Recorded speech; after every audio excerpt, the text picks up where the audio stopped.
हरे कृष्ण।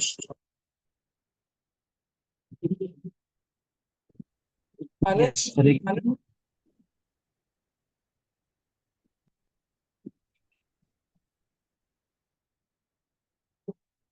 हरे कृष्ण। आप मेरी आवाज सुन पा रहे हैं आप लोग?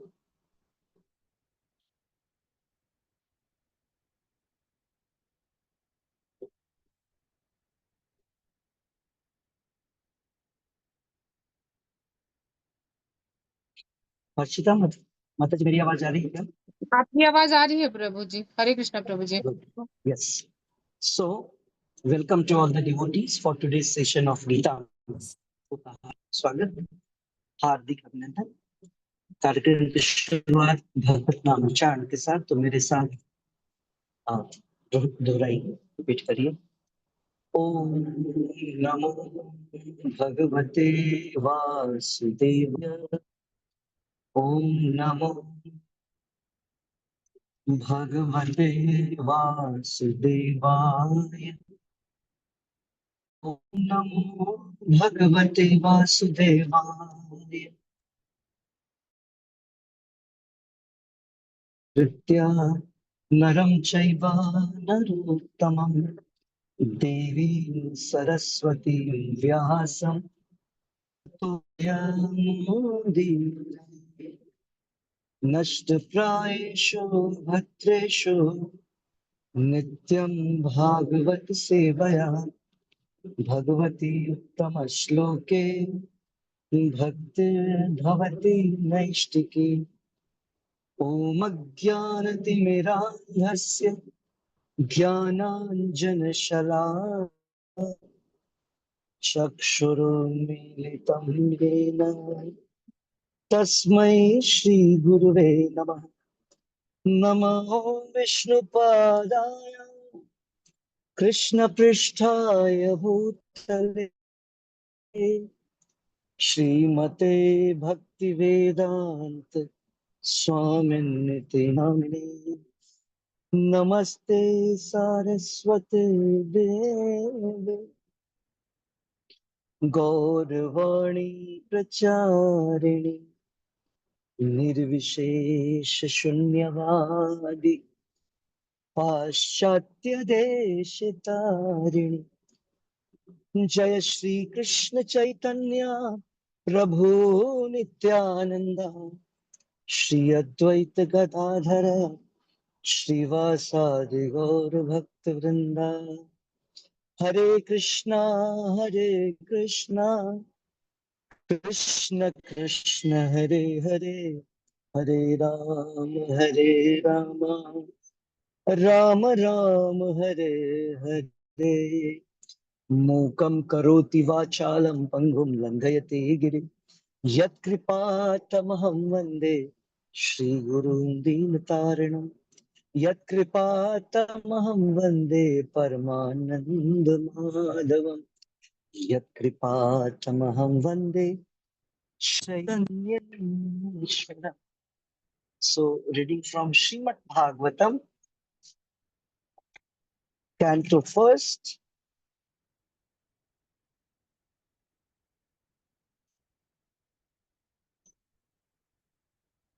स्कंद 1, श्लोक संख्या स्कंद 1 अध्याय 15, श्लोक संख्या 13।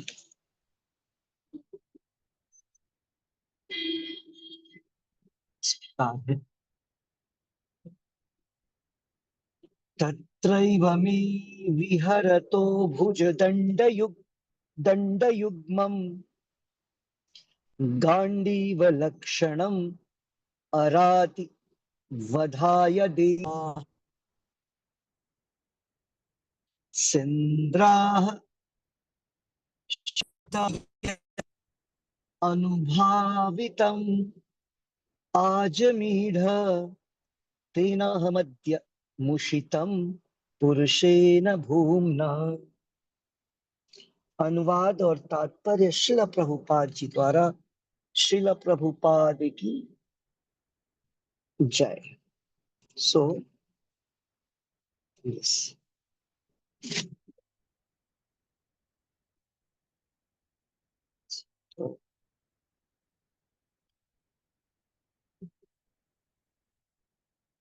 रानी जायसवाल माता जी रीडिंग करिए। हरे कृष्णा प्रभु जी। हरे कृष्ण। जब मैं स्वर्गलोक में अतिथि के रूप में कुछ दिन रुका रहा तो इंद्रदेव सहित स्वर्ग के समस्त देवताओं ने निवात कवच नामक असुर को मारने हेतु गांडीव धनुष धारण करने वाली मेरी भुजाओं का आश्रय लिया था। हे अजीमगढ़ के वंशज राजा, हे अजमीढ़ के वंशज राजा, इस समय मैं पूर्ण पुरुषोत्तम भगवान से विहीन हो गया हूँ, जिनके प्रभाव से मैं इतना शक्तिशाली था।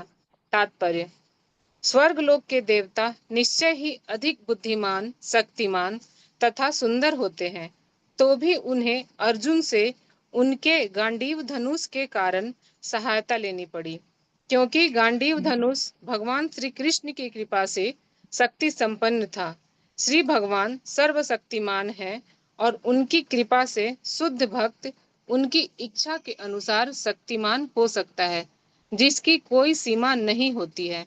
किंतु जब श्री भगवान किसी से अपनी शक्ति वापस ले लेते हैं, तब वह श्री भगवान की इच्छा से शक्ति विहीन हो जाता है। हरे कृष्णा प्रभु जी। हरे कृष्ण। सो बहुत ही इंस्ट्रक्टिव, मतलब एक समझने योग्य और उसको धारण करने योग्य ये श्लोक है। ओके, जैसा कि यहाँ हमने देखा, प्रभुपाद जी लिख रहे हैं। हाँ, ये सारे श्लोक कौन बोल रहे हैं? अर्जुन बोल रहे हैं युधिष्ठिर महाराज को। तत्रैव मे विहरतो भुजदंड युग्मम गांडीव लक्षणम रतिवधाय देवा। तो स इमा श्रिता यदुम यद अनुभाविता भावितम अजमीढ़। अजमीढ़ राजा थे। अजमीढ़ उन्हीं के वंश में आते हैं सब, मतलब यदु कुल में ही चंद्र वंश में अजमीढ़ नाम के राजा हुए, इसलिए अजमीढ़ से संबोधित कर रहे हैं। अर्जुन युधिष्ठिर महाराज को बोल रहे हैं। पिछले श्लोक में ये बात आपको याद होगा, पिछले श्लोक में चर्चा हुई थी कि भगवान कृष्ण की कृपा से मुझे स्वर्ग में इंद्र के साथ बैठने का अवसर प्राप्त हुआ। इंद्र के साथ उसके बगल में बैठने का अवसर प्राप्त हुआ था। तो अब उसी के विषय में और वो बातें कर रहे हैं कि वहां क्या हुआ था। तत्रैव, वहां क्या हुआ था? विहर तो भुज दंड युग्मम, मेरे भुजाओं में, मेरे हाथों में कौन सा धनुष है? तो गांडीव है। तो गांडीव की शक्ति भगवान की कृपा के कारण, भगवान के प्रिंस के कारण उसमें शक्ति थी, और जिसके कारण इंद्र के देवता, सॉरी स्वर्ग के देवता ने उनसे आग्रह किया एक राक्षस के वध को करने, एक राक्षस का वध करने के लिए। यहाँ पर बता रहे हैं निवात कवच नाम का एक राक्षस था, असुर था, उसका वध करने के लिए देव ने अर्जुन से आग्रह किया।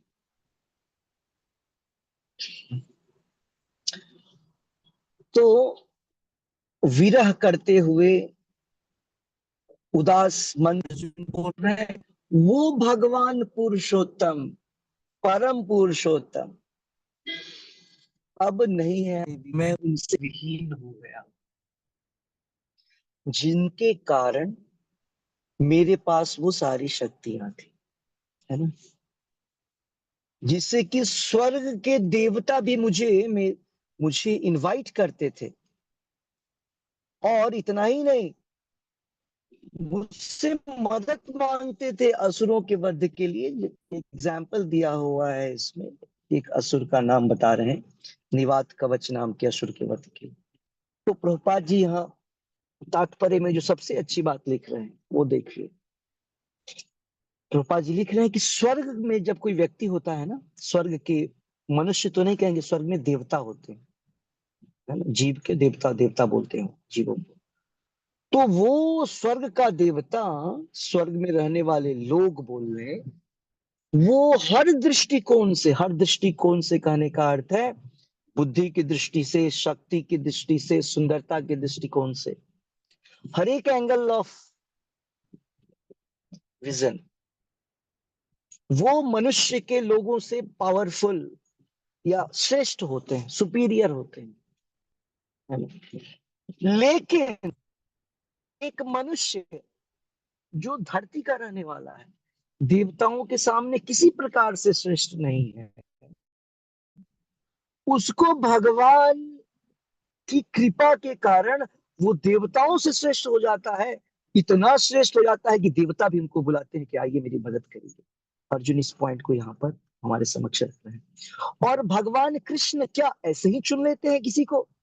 नहीं। यहाँ प्रभुपाद जी लिख रहे हैं भगवान की कृपा से व्यक्ति शक्ति संपन्न हो जाता है, अलग अलग प्रकार की शक्तियों से। लेकिन भगवान वो शक्ति किसको देते हैं? भगवान हर समय वो शक्ति, जैसे भगवान शक्ति देते हैं तो शक्ति आता कहां से है कि वो देते हैं? वो खुद की शक्ति देते हैं। और आपको पता है ना, हम लोग generally day to day activities में करते हैं, हम अपनी कोई भी वस्तु किसको देते हैं? क्या किसी को भी दे देते हैं? नहीं, हम अपने लोगों को देते हैं। तो भगवान भी अपनी शक्ति अपने डियर वंस को देते हैं, अपने मित्र को, अपने बंधु को, अपने बच्चे को, जो भी रिलेटिव्स है, हर समय भगवान भी, हमारे अंदर जो ये स्वभाव है ना, ये स्वभाव भगवान से आया है। तो भगवान ने भी अपने मित्र को वो शक्ति प्रदान कर दी, उनको गांडीव दिया, उनकी भुजाओं में शक्ति दी, जिसके कारण वो देवता से भी बढ़ के हो गए और देवता उनसे उनसे मदद मांग रहे हैं असुर के वध की। तो हमें यह समझने को मिलता है जब तक हम भगवान के सगे संबंधी बनकर रहेंगे, जब तक भगवान के साथ हमारा संबंध बना रहेगा, जो कि अभी सुसुप्त अवस्था में है, कह लें कि वो जो अवस्था है अभी, वो वह है कि हम सो रहे हैं।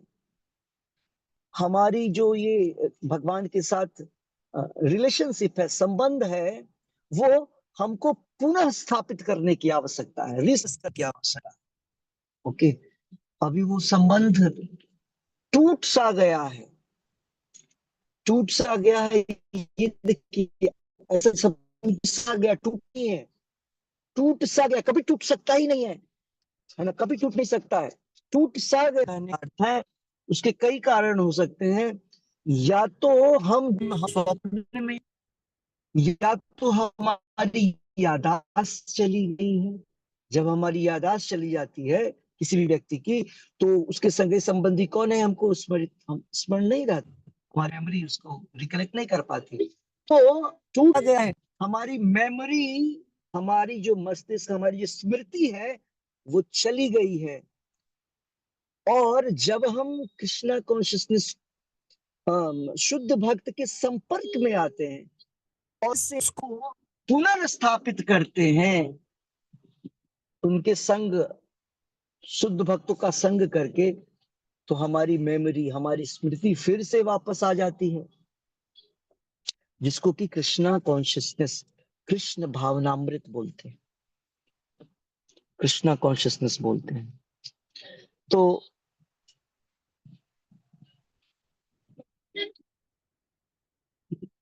यहाँ प्रभुपाद जी लास्ट लाइन लिख रहे हैं, जब भगवान किसी से अपनी दी हुई शक्ति वापस ले लेते हैं, जैसा कि अर्जुन का एग्जाम्पल है, भगवान ने अर्जुन को शक्तिशाली किया और भगवान जब धराधाम से चले गए तो अर्जुन शक्ति विहीन हो गया, जैसा कि अर्जुन खुद ही बोल रहे हैं। तो प्रभुपाद जी लिख रहे हैं ऐसा भगवान की इच्छा पर निर्भर करता है, जरूरी नहीं है कि भगवान गए और जो दे के गए वो भी साथ चला गया, नहीं। भगवान की इच्छा मतलब भगवान को लगता है अब इसकी आवश्यकता नहीं है, जैसे भगवान भगवान तो उससे पहले ही यदुवंश के सारे लोग फाइट करके वो लोग द्वारका, ओरिजिनल द्वारका चले गए, बैकुंठ चले गए। भगवान थे ही, भगवान ने द्वारका नगरी छोड़ दिया था। हम्म। और उधर दूसरी तरफ फाइट चल रहे थे, सारे यदुवंशी एक दूसरे से लड़ रहे थे। क्यों? भगवान की इच्छा थी कि फाइट हो। क्यों? क्योंकि यदुवंशियों को पूरे ब्रह्मांड में कोई नहीं हरा सकता है, मतलब उनकी मृत्यु संभव नहीं है। तो कैसे संभव है? एक दूसरे से जब वो फाइट करेंगे तो। और अगर वो लोग रह जाते, उनकी शक्ति अपार है, वो लोग कोई भी कार्य कर लेंगे, जो कि हो सकता है आवश्यक ना हो, जरूरी नहीं हो। तो भगवान ने अपनी वो सारी लीला को समेटा। उसी के क्रम में यदुवंश का नाम कहा जाता है। मतलब जब अर्जुन वहां से लौट करके आए तो उनके कोई रिलेटिव बचे नहीं है वहां, बस दो तीन लोग बचे थे। बाकी सारे लोग एक दूसरे से युद्ध करके, लड़ाई करके खत्म हो चुके हैं। तो ये भगवान की इच्छा थी। उसी प्रकार से यहाँ पर अर्जुन की शक्ति भी चली जाए, भगवान की इच्छा थी कि अर्जुन को जिस लिए भगवान ने शक्ति दिया था, उसका काम पूरा हो चुका है। अब वो शेष नहीं था, बचा हुआ नहीं था, इसलिए भगवान ने अर्जुन से वो शक्ति वापस ले ली। Okay, will read one more shloka. हम लोग एक और श्लोक पढ़ेंगे।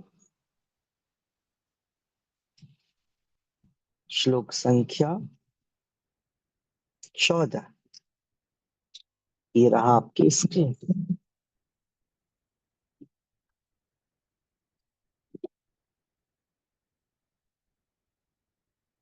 यस।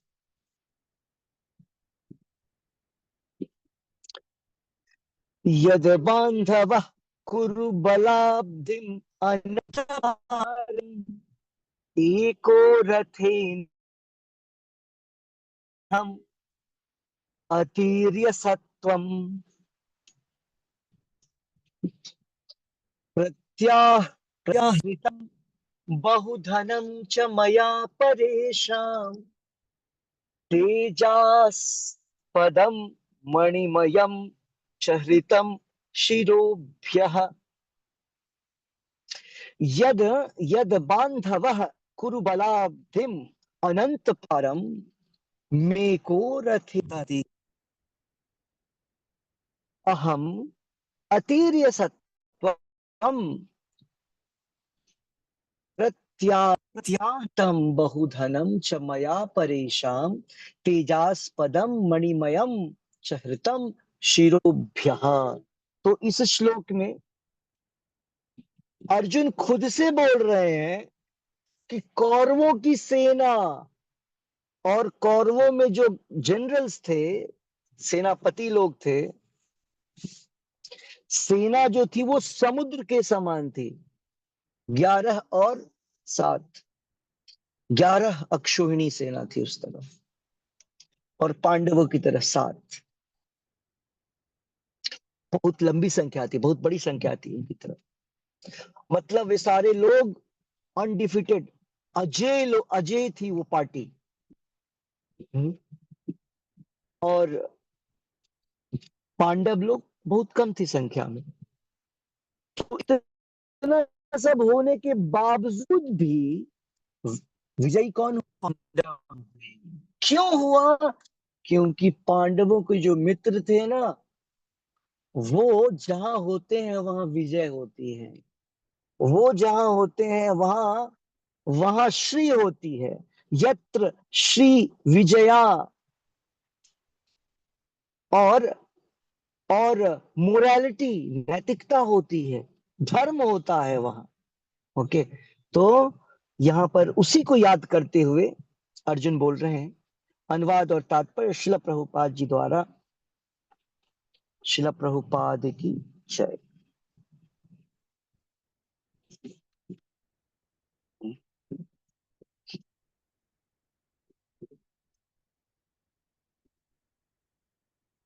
यस। कौन पढ़ेंगे? वो विल रीड नाउ।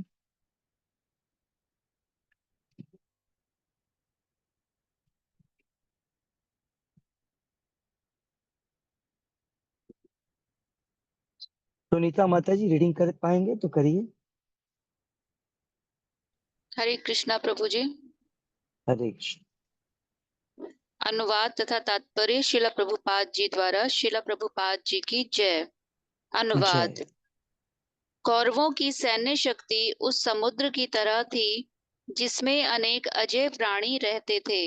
फलतः वह दुर्लभ थी, किंतु उनकी मित्रता के कारण मैं रथ पर आरूढ़ होकर उसे पार कर सका। यह उन्हीं की कृपा थी कि मैं गौओं को वापस ला सका और बलपूर्वक राजाओं के तमाम मुकुट एकत्र कर सका, जो समस्त तेज के स्रोतों जो समस्त तेज के स्रोतों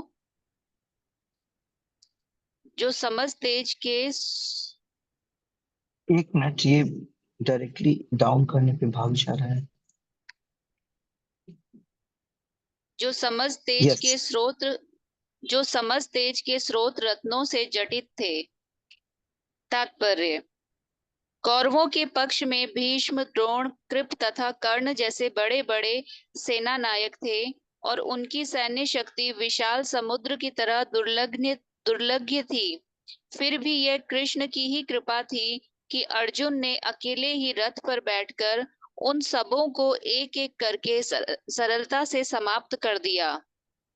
दूसरे पक्ष के सेनापतियों में अनेक परिवर्तन हुए, किंतु पांडवों की ओर से श्री कृष्ण द्वारा चालित रथ पर आरूढ़ अर्जुन अकेले इस महायुद्ध का भार संभाले रहे। इस प्रकार जब पांडव विराट के महल में अज्ञातवास कर रहे थे, तो कौरवों ने राजा विराट से झगड़ा मोल लिया और उनकी बड़ी तादाद में गौवें हर ली। जब वे गौवें ले जा रहे थे, तो अर्जुन ने उनसे अज्ञात वेश में युद्ध किया और गायों के साथ बलपूर्वक लूटी गई संपत्ति तथा राजमुकुटों में लगे रत्नों को भी उनसे छीन लिया। अर्जुन स्मरण करने लगे कि यह सब भगवान कृष्ण की ही कृपा से संभव हो सका। हरे कृष्ण प्रभु जी।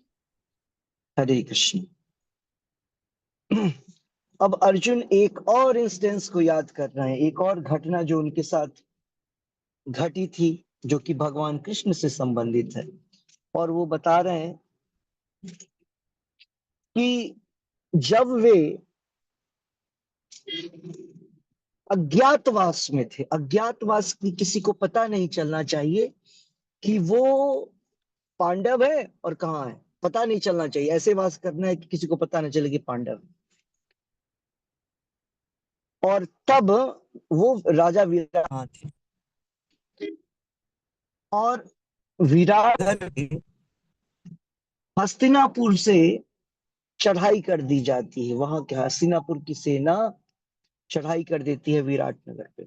और विराट नगर जो सेनापति थे, राजा थे, वो उतने अ, अ, सैन्य बल के आधार पर उतने स्ट्रांग नहीं थे, उतने मजबूत से लोग, सारे लोग भयभीत थे, है ना।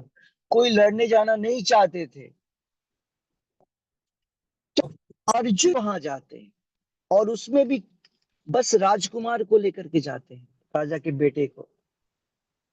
और जब वो राजा के बेटे को लेकर के जाते हैं, तो फिर वो एक पेड़ था जिसके ऊपर उन्होंने अपने अस्त्रों को रख रखा था। पांचों भाई ने अपने अस्त्रों को वहां से अपने गांडीव को लेते हैं,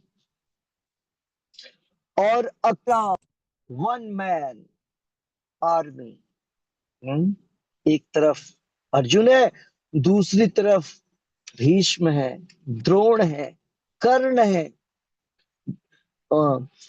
दुशासन और दुर्योधन है, अश्वत्थामा है। सारे बड़े बड़े लोग, सारे लोग हैं। और केवल और तब भी वो क्या करते हैं, एक तो उनको पराजित तो करते ही हैं, डिफीट तो करते ही हैं, साथ में वो सारे रत्न वगैरह, घोड़े वगैरह, जितनी चीज ये हाथी वगैरह सब वहां से लेकर के आते हैं। तो इसमें क्या, इसमें इंपॉर्टेंट यह है, अर्जुन यह बोलना चाह रहे हैं कि मैं अकेला और उस तरफ समुद्र है जिसमें कि बड़ी बड़ी मछलियां हैं जिसको तिमिंगल बोलते हैं, और मैं एक छोटी मछली हूं, जिसको आराम से निगल सकती है वो, फिर भी भगवान कृष्ण की कृपा से हम पराजित नहीं हुए। हमने उनको पराजित किया, वी हैव डिफीटेड देम, है ना। तो ये सारी कृपा भगवान कृष्ण की कृपा है। तो जब तक हमारे ऊपर भगवान कृष्ण की, राम की, विष्णु की, परशुराम की, विष्णु तत्व की कृपा रहेगी, भगवान के शुद्ध भक्त की कृपा रहेगी। एक्चुअली हरे पहले कृष्ण भगवान शुद्ध, हेलो, हरे कृष्ण प्रभु जी। हाँ हाँ, मैं नेपाल हरे से कृष्णा। शिल्पा। सॉरी प्रभु जी, अचानक से बीच में बोलना हुआ। मैं कभी ज्वाइन ही नहीं हो पाती, कभी कभी पासवर्ड चेंज करता है। नहीं नहीं, पासवर्ड यही है 111, ओके, सेम हाँ पासवर्ड जी। जो आपको हम्म, आपको जो ग्रुप में आता है उसी को लगाइए। यस, तो हम चर्चा कर रहे थे कि अगर हमारे ऊपर भगवान के शुद्ध भक्त की कृपा रहेगी, हमारे ऊपर तभी भगवान की कृपा रहेगी, और जब भगवान की कृपा रहेगी तो हमारे लिए कोई संकट नहीं रहेगा। तो हमें क्या अपने साथ लर्निंग, एक सीख रखनी चाहिए कि जीवन में संकट 100% आएगा। हम सुखी यहां नहीं रह सकते इस संसार में, लेकिन जिस व्यक्ति के पास भगवान का और भगवान के शुद्ध भक्त का सहारा नहीं है, उसका संकट समुद्र का संकट, समुद्र की तरह विशाल संकट हो जाएगा। जो व्यक्ति भगवान की शरण में है, भगवान के शुद्ध भक्त की शरण में है, उसके लिए समुद्र के समान बड़ा संकट भी एक समुद्र के एक बूंद पानी के समान छोटा हो जाए, है ना। और तब वो दुर्लभ्य नहीं होगा, यहाँ शब्द लिखा गया है, मतलब जिसको लांघा न जा सके। समुद्र को कौन क्रॉस कर सकता है? कोई नहीं। लेकिन मान लीजिए कहीं पर एक चुल्लू पानी गिरा हो जमीन पे, उसको क्रॉस करने के लिए सोचने की आवश्यकता है? नहीं। तो भगवान की कृपा होने से समुद्र भी एक अंजलि, हाँ, एक एक पाम में जितना वाटर आता है इतना बन जाता है, अगर भगवान कृष्ण की कृपा है। इसीलिए हमें वो कृपा प्राप्त करने की कोशिश, मनुष्य एकमात्र उसी पर्पस के लिए बना है कि कैसे हमारे ऊपर भगवान और भगवान के शुद्ध भक्त और भगवान की कृपा मिले। और क्या करना है हमें? भगवान के नाम का उच्चारण 16 माला में एवरीडे मिनिमम होना है अच्छे से, और साथ ही साथ भगवान का प्रसाद। और भगवान का प्रसाद का अर्थ हुआ, आप जो भी राइस, रोटी, हाँ, दाल, सब्जी, व्हाटएवर जो भी लेते हैं, वो सब बिना ओनियन, गार्लिक, लहसुन और प्याज का बना होना चाहिए। एक दिन हिलापन हो, चलो आज खा लेते हैं, आज तो पार्टी में आए हैं, आज तो रेस्टोरेंट में आए हैं, कुछ नहीं होगा, ऐसा बिल्कुल मत सोचो। जिसकी मृत्यु आनी होती है, जिसको संकट आना होता है, उसके लिए कोई बड़ा कारण नहीं बनता है, छोटा सा कारण। जैसा आपने आज न्यूज में सुना होगा, कैसे फर्स्ट इंडिया हुआ कि एक इतना बड़ा 217 लोग, 217 लोग इंडिगो फ्लाइट में थे, और बहुत बड़ा तूफान आया, इतना बड़ा तूफान की प्लेन जो है कभी ऊपर कभी नीचे, कभी ऊपर कभी नीचे कर रहा है। सारे लोग एक से ला रहे हैं, सब भगवान का नाम ले रहे हैं, जो मुस्लिम है, क्रिश्चियन है, अपने अपने धर्म के अनुसार। और लोग सोच रहे हैं कि ये अंतिम यात्रा है, आज की घटना है सुबह की। तो अमृतसर में फिर वो लैंड होता है, वो आगे से टूट जाता है, उसका आगे का जो बनावट है प्लेन का वो टूट जाता है, लेकिन सारे लोग सही सलामत वहां पर लैंड कर जाते हैं। तो संकट पूछ कर नहीं आएगा, संकट हमारे छोटे से ढीलापन, छोटी सी एक झील देंगे, हाँ, उससे बहुत बड़ा संकट आ जाता है। इसीलिए हम अभी उतने स्ट्रांग नहीं है, तो हमको ये कोशिश करना है भगवान का प्रसाद लेना, भगवान का जप करना, भगवान का दर्शन करना, है ना, भगवान की सेवा करना और भक्तों का संग करना प्रवचन के माध्यम से, प्रभुपाद का संग करना प्रभुपाद की पुस्तकों को श्रवण करके, पढ़ करके। तो ये बहुत इंपॉर्टेंट है। अगर इसका पालन हम करते हैं तभी जा करके हम यहाँ पर संकटों के बीच में भी आनंद से हंसते मुस्कुराते रहे। ओके, तो इसी के साथ मैं आज का ये सेशन यहीं पर एंड करूंगा। ओके, और आज का जो जपा है वो यस, नेपाल वाली माता जी हैं। यस माता जी, कौन थी आप नेपाल से? हरे कृष्णा। जी प्रभु जी, मैं नेपाल से सुमिला। हाँ सुमिला। यस, आपको जप आता है करने हरे कृष्ण महामंत्र का? तो महामंत्र तो आता है हरे कृष्णा, लेकिन आगे पागे जो बोलते हो मुझे थोड़ा ओके, नहीं ठीक है, ठीक है। तो आज सुन लीजिए आप।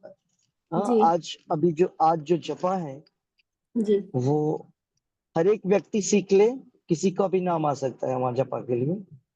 ओके, सो आज का जपा सुनीता शर्मा माता जी ही करवाएंगी। ठीक है, सभी अपने अपने जप माला को ले लीजिए। मैं भी जप करूंगा, बट मैं भी स्टॉप कर दूंगा, एनीहाउ मैं ट्रेवल कर रहा हूँ। ओके, सो श्री श्री राम वृंदावन चंद्र भगवान की जय। श्री श्री निताई गौर की जय।